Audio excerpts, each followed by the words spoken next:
He married her on a quiet morning wrapped in cold dignity, not because his heart had chosen her, but because duty demanded a decision he believed he would one day regret.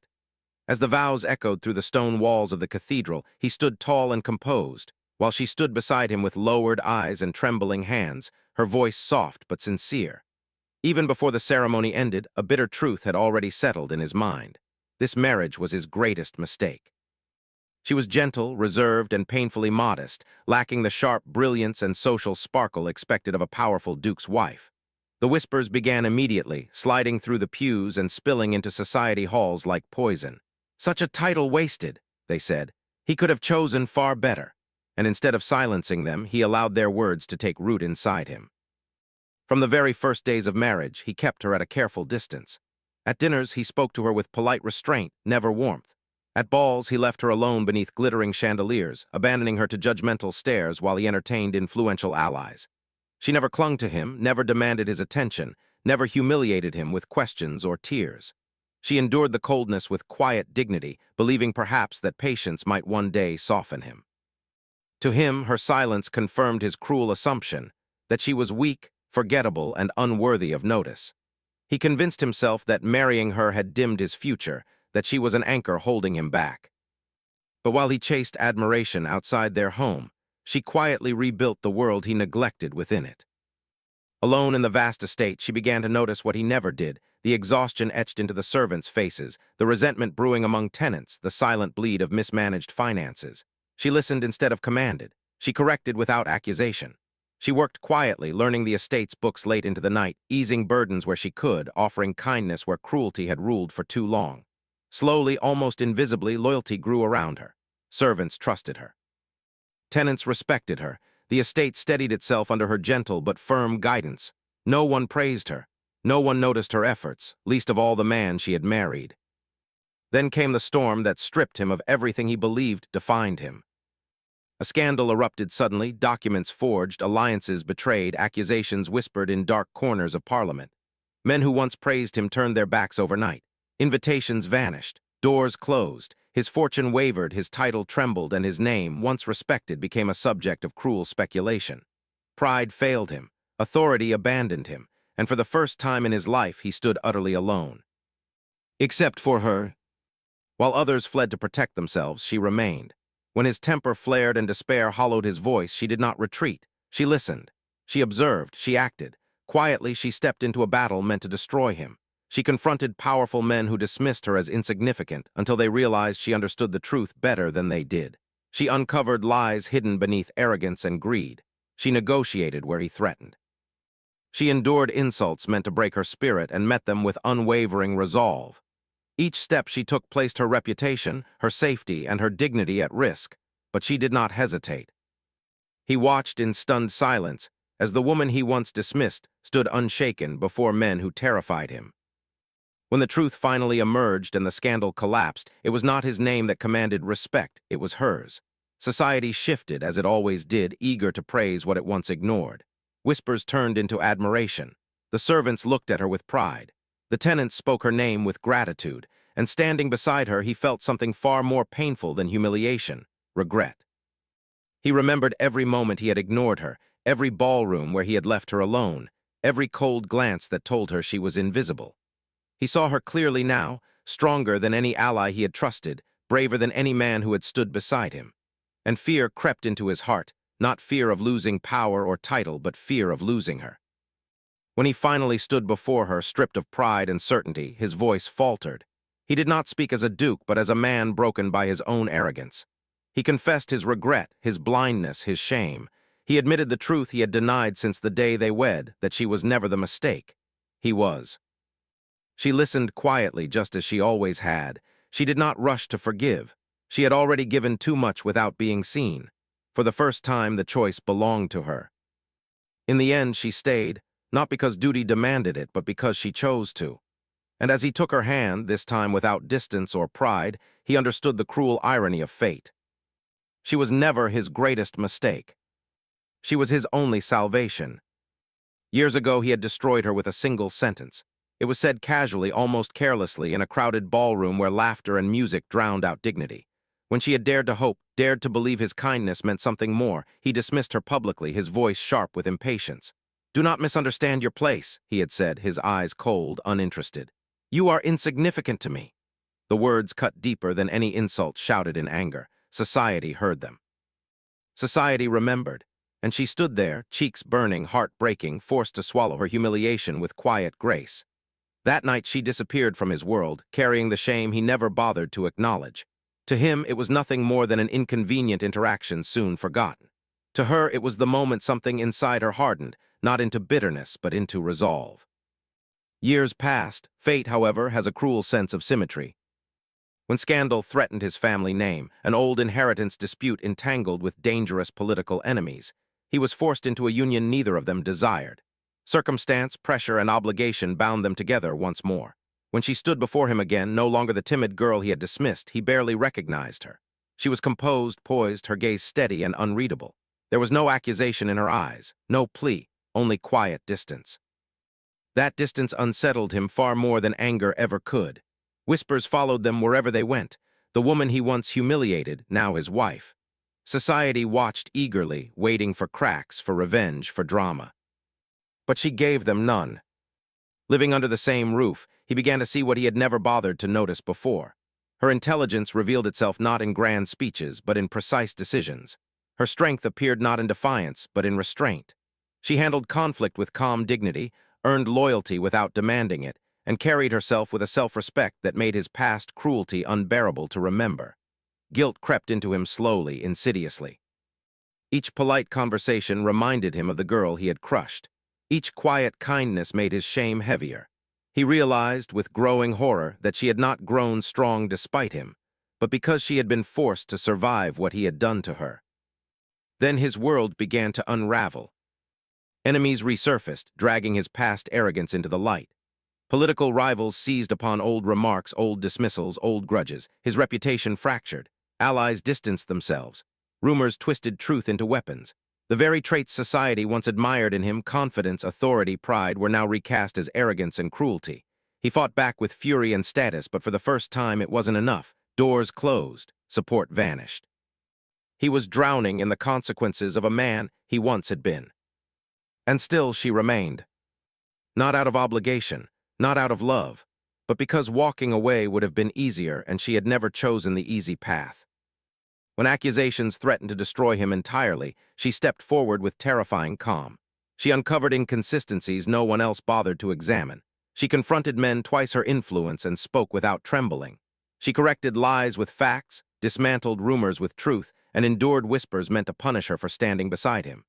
Each step she took exposed her once more to the same society that had watched her humiliation years earlier. Yet she did not flinch. She refused to let injustice win, no matter who stood at its center. Watching her defend him shattered something inside him. He remembered her standing alone in that ballroom years ago, cheeks flushed, eyes lowered, dignity barely intact. And now here she was, unmovable, unbreakable, defending the man who had once dismissed her worth. The irony was unbearable. Shame burned deeper than any public disgrace. For the first time, he understood the cost of his words, the weight of his cruelty, the damage done by a moment of careless arrogance.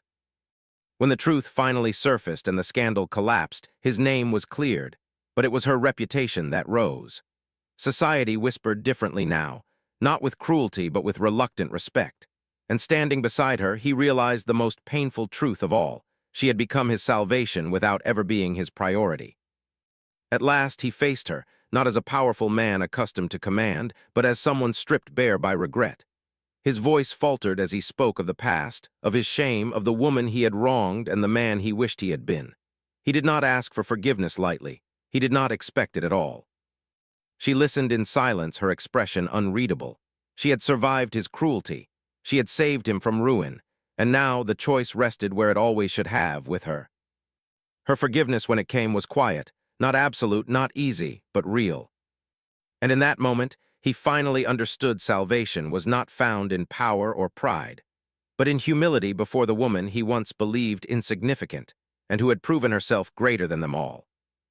On the night they were married, he did not even look back as he left her alone in the grand bedchamber. The candles burned low, the silk sheets remained untouched, and she sat quietly on the edge of the bed, hands folded in her lap, listening to his footsteps fade down the corridor. To him, marrying her had already proven to be a mistake, an obligation fulfilled, a burden endured. He told himself she would understand. Women like her always did. She was quiet, compliant, and far too modest to demand what he had never intended to give. While London celebrated his union, he sought distraction elsewhere, convinced that ignoring her was kinder than pretending affection he did not feel. Days turned into weeks and weeks into months. At public gatherings, he appeared alone more often than not. When she attended, she stood slightly behind him, unnoticed and unacknowledged. Society noticed, of course. Whispers followed her, the forgotten bride, the wife no one wanted. She heard them all and bore them without protest. She did not weep in public. She did not complain. Instead, she observed. She listened. She learned. Alone within the vast estate, she began to understand the cracks beneath its impressive surface. Unpaid debts masked by grandeur, neglected tenants simmering with resentment, servants fearful of dismissal. Where he ruled with authority from afar, she stepped quietly into the spaces he ignored. Without announcement or recognition, she began to work. She spent long nights reviewing account books she had no obligation to touch, uncovering patterns of waste and deception. She spoke gently to stewards who had grown careless under unchecked power and corrected them with reason rather than threat. She walked the tenant lands herself, listening to grievances no lord had heard in years, restoring fairness with small but meaningful changes. Slowly, the estate stabilized. Loyalty grew not to his name but to hers. Servants trusted her judgment. Tenants respected her fairness. And yet, he remained oblivious, convinced that nothing of value could come from a woman he had dismissed on their wedding night. Then ambition met its reckoning. A rival, patient, cunning, and well aware of his arrogance, set a trap that threatened to destroy him completely. False accusations surfaced, supported by carefully planted evidence. Financial irregularities were exposed without context, twisted to suggest corruption. His political influence weakened as allies distanced themselves, unwilling to risk association. Panic followed swiftly. The authority he had relied upon his entire life failed him when he needed it most. And in the midst of that unraveling, he realized something chilling. He had no one left who truly stood with him. Except her. While he paced and raged, she acted with terrifying calm. She uncovered inconsistencies in the accusations he had overlooked in his fury.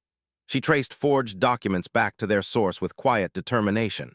She confronted the rival directly, not with anger, but with facts so precise they could not be denied.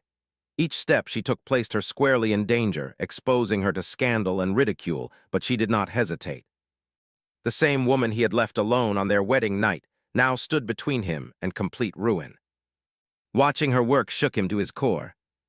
He saw her command rooms he had once dominated, her voice steady, her presence undeniable. He saw men listen to her, not because of his title, but because of her intelligence. The truth emerged piece by piece, and when it finally surfaced in full, it crushed his rival completely. The scandal dissolved not through his strength, but through hers. Society fell silent, and in that silence, realization struck him with brutal clarity. The bride he had ignored had saved everything. Shame followed swiftly. He remembered the untouched bed, the nights he chose distance over decency, the countless moments he had made her feel invisible. He saw now what everyone else had begun to see, a woman of remarkable strength who had never once demanded recognition. Fear crept into him, not of losing power, but of losing her after everything she had endured. When he finally stood before her, stripped of pride and certainty, his voice faltered. He spoke of regret, of blindness, of the night he abandoned her without a second thought. He admitted the truth he had denied for so long, that ignoring her had been the greatest mistake of his life. She listened, composed and calm, no bitterness in her expression. She had survived neglect. She had risen above humiliation, and she had saved him without ever being asked. Her forgiveness, when it came, was not dramatic. It was quiet, deliberate, and earned. As he took her hand, this time with reverence rather than obligation, he understood the final truth with painful clarity. The bride he ignored was never weak. She was never insignificant. She was his greatest mistake only because he failed to see her, and his only salvation because she never stopped being herself. He had walked away from her once without looking back, convinced that choosing ambition over her had been the smartest decision of his life. At the time, it felt simple. She was gentle, loyal, and far too sincere for the ruthless world he intended to conquer. He wanted influence, wealth, and a name that commanded fear and admiration. She wanted honesty, stability, and a partnership built on trust. When he told her it was over, he spoke with polished calm, as though dismissing something inconsequential. "This cannot continue," he had said, already thinking of his future. She had stood there silently, eyes glistening but proud, refusing to beg. That was what made it easy for him to forget her, or so he believed. Years later, fate forced her back into his life in the cruelest way imaginable. A political disaster threatened to destroy his family's legacy, and the only way to prevent complete ruin was a marriage alliance arranged by powerful relatives. When she stepped into the drawing room as his intended bride, time seemed to stop. She was no longer the hopeful woman he had abandoned. She carried herself with composed dignity, her gaze steady, her expression unreadable. There was no accusation in her eyes, no longing, no resentment, only distance. That distance unsettled him more than anger ever could. Society whispered relentlessly, savoring the irony. The woman he discarded, now his wife. They watched closely, expecting bitterness, revenge, or spectacle. She gave them none. Living under the same roof again reopened wounds he had never allowed himself to acknowledge. He noticed how she managed the household effortlessly, how servants responded to her with respect rather than fear. He saw her treat everyone with fairness, listening before speaking, commanding loyalty without demanding it. Slowly, painfully, he realized what he had thrown away years ago, not weakness, but strength he had been too arrogant to recognize. The past lingered between them like an unhealed scar, and guilt followed him relentlessly. Every polite exchange reminded him of the woman he had hurt and the life he had abandoned for ambition. Then the reckoning arrived. Scandal erupted, fueled by enemies eager to destroy him. Old decisions resurfaced, twisted into weapons. Accusations spread rapidly, and society, ever eager for downfall, turned its back on him.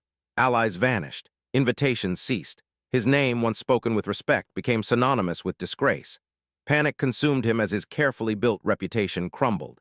For the second time in his life, he faced the consequences of his choices, and once again he found himself standing alone. Except she did not leave. When others distanced themselves, she remained firmly at his side, fully aware of the cost. She confronted those who sought to ruin him, exposing inconsistencies with calm precision. She navigated society's treacherous circles with intelligence and restraint, countering lies with truth. Each step she took placed her own reputation at risk, reopening wounds from the past. Still, she stood unwavering. Watching her defend him, after everything he had done, shattered him completely. He remembered the day he abandoned her, the certainty with which he had chosen ambition over love. Now, witnessing her courage, he understood the depth of his mistake. She had grown stronger not because of his absence, but in spite of it. And now, when his world collapsed, she was the only one person willing to stand beside him. When the truth finally emerged and the scandal collapsed, it was her composure and intelligence that restored his standing. Society shifted once again, reluctantly admiring the woman they had underestimated. And as he watched her accept their praise with quiet grace, shame overwhelmed him. The woman he had tried to forget had become the reason he still stood at all. At last, he faced her, not as a powerful man used to command, but as someone broken by regret. His voice faltered as he spoke of the past, of his selfish ambition, of the day he chose wrongly. He admitted the truth he had denied for years, that abandoning her had been the greatest mistake of his life. He did not ask for forgiveness lightly, nor did he expect it. She listened in silence, her expression calm, her posture unyielding. She had survived his absence. She had endured humiliation and heartbreak, and she had returned stronger than ever. Forgiveness, when it came, was not dramatic. It was quiet, earned, and conditional, born not of obligation, but of choice. As he took her hand, this time with humility rather than certainty, he understood the cruel irony fate had carved into his life. The woman he tried to forget was never a weakness. She was never expendable. She was his greatest mistake, only because he failed to value her. And his only salvation, because she chose to stand beside him when no one else would. From the moment he married her, he believed he had made a grave error. She was too quiet, too restrained, too easily overlooked for a man of his stature. Society expected a duchess who dazzled, sharp wit, striking beauty, effortless charm. Instead, he had chosen a woman who spoke softly, moved carefully, and never demanded attention. At dinners, she listened more than she spoke. At gatherings, she remained at his side without clinging. To him, her silence felt like emptiness. He mistook her calm for weakness and convinced himself that marrying her had been the greatest miscalculation of his life. When others hinted at his poor choice, he did not disagree. He simply looked away, allowing her to stand unnoticed in the shadow of his name. What he failed to see was the quiet power she carried. Within the household, she observed everything. She noticed which servants were loyal and which were corrupt. She understood alliances long before they became visible. While he ruled loudly, she influenced silently. Servants came to her with truths they would never speak aloud to him. Neighbors trusted her judgment. Even politicians who dismissed her as inconsequential often left conversations realizing they had revealed far more than intended. She never sought credit. She never corrected his assumptions. She worked in silence, strengthening the foundations of a life he barely bothered to inspect. Then came the accusation. It struck swiftly and without mercy, a charge of betrayal severe enough to threaten his title, his fortune, and his very freedom. Documents surfaced. Witnesses appeared. Powerful enemies moved in unison, eager to destroy him. The man who had always commanded respect found himself isolated overnight. Allies distanced themselves. Friends turned cautious. The court watched with cold interest as his downfall seemed inevitable. Panic set in. Anger followed. He lashed out, demanding loyalty from those already gone. And in that moment of complete unraveling, he realized how utterly alone he was. Except she did not leave.